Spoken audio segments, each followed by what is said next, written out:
नमस्कार दोस्तों, मैं सीए नरेश भाटिया। आज हम डिस्कस करेंगे जीएसटी के रिफंड की। हाँ, इनकम टैक्स नहीं, जीएसटी के रिफंड की। इसका एक तरीका ये है, अगर आप जो एक्सपोर्ट ऑफ सर्विसेज कर रहे हैं, आप वो विद पेमेंट ऑफ टैक्स कर देंगे। With payment of tax means जब आप जीएसटी की रिटर्न फाइल करते हैं ना, तो 18% आपकी सर्विसेज पे जीएसटी एप्लीकेबल है, लेकिन एक्सपोर्ट करते तो आपको पे नहीं करता। मान लीजिए आपने 10 लाख रुपए की एक्सपोर्ट ऑफ सर्विस कर रही हो एक महीने में, उस पर 18% के हिसाब से 1,80,000 जीएसटी बनता है। मान लीजिए आपके पास 2 लाख रुपए का इनपुट इकट्ठा हो रखा है, जिसमें जो आपका रेंट वगैरह की वजह से भी है और आपने कोई कंप्यूटर लैपटॉप खरीदे उसकी वजह से भी है, टोटल से 2 लाख है।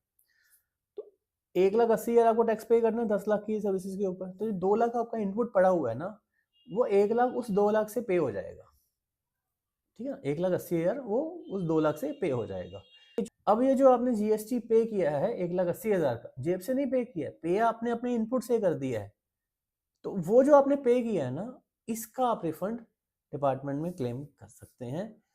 तो इस तरह से अगर इसको बोलते हैं export of service with payment of tax.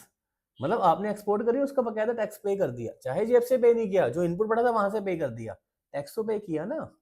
इस केस में आपको इनपुट सर्विस और कैपिटल गुड्स दोनों का ही रिफंड मिल जाएगा।